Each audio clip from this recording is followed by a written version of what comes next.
महाराष्ट्र राज्य पणन महासंघ याची स्थापना 1957ला झाली होती. त्यानंतर आज पहिल्यांदाच भारतीय जनता पार्टीचा आज अध्यक्ष तिथं झालेला आहे आणि हे करण्यामध्ये आपले महाराष्ट्राचे लाडके मुख्यमंत्री देवेंद्रजी फडणवीस, तसेच गिरीश भाऊ महाजन, तसेच आमचे पणन मंत्री जयकुमारजी रावल, तसेच उपमुख्यमंत्री सुनेत्राताई असतील, शिंदेसाहेब असतील, या सर्वांचाच आम्हाला सहकार्य मिळालं. आणि आज इथं अध्यक्ष म्हणून झाल्यानंतर ही शेतकऱ्यांशी निगडीत संस्था आहे. मी एका शेतकऱ्याचा मुलगा आहे, तर त्याच्यामुळे मला देखील आनंद आहे की अशा शिखर संस्थेवरती राज्याच्या मला काम करायला मिळतंय. माझा जेवढा पण आजपर्यंतचा सहकारातला अनुभव आहे तो मी पूर्ण ह्याच्यामध्ये 100% या पदाला न्याय देण्यासाठी मी प्रयत्न करेल. 65 वर्षानंतर भाजपकडे हे पद आलं, कसं बघायला आहे? आज योगायोगाने भारतीय जनता पार्टीचे जे आपले लाडके पंतप्रधान आहेत, त्यांचा नाराच आहे की सहकार से समृद्धी. आज पहिल्यांदा कॅबिनेट मिनिस्ट्री सेंट्रल गव्हर्नमेंटमध्ये अमित भाई शाह यांच्याकडे आहे, त्याच्या माध्यमातून सहकार क्षेत्राला प्रोटेक्ट करण्यासाठी अनेक साऱ्या योजना आज उभ्या केल्या जात आहेत. आज शेतकऱ्यांचा माल बाहेर पोहोचवण्यासाठी देखील एक्सपोर्ट ओरिएंटेड काही कॉपरेटिव्ह सुरू केल्या गेलेल्या आहेत देश पातळीवरती.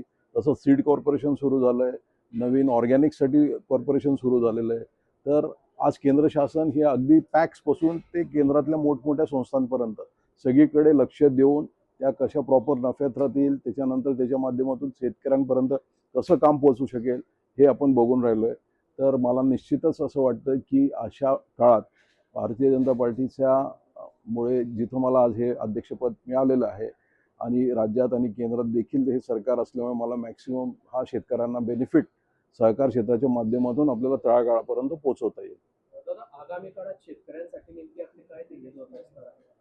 आज जेवढ्या आधारभूत किमतीच्या संदर्भात काही पॉलिसीज आहेत स्टेट गव्हर्नमेंटच्या, तसं सेंट्रल गव्हर्नमेंटच्या काही योजना आहेत, ह्या सगळ्या आपल्याला महाराष्ट्र राज्य मार्केटिंग मार्फत खालपर्यंत पोहोचवता येतात.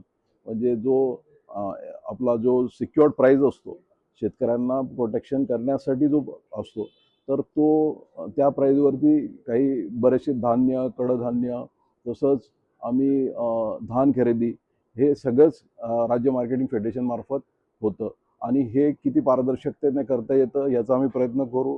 आज 100% डायरेक्टली शेतकऱ्याच्या अकाउंटमध्ये पैसे जातात, हेच फार मोठं पाऊल आहे, जेणेकरून मधले सगळे लिकेजेस थांबलेले आहेत.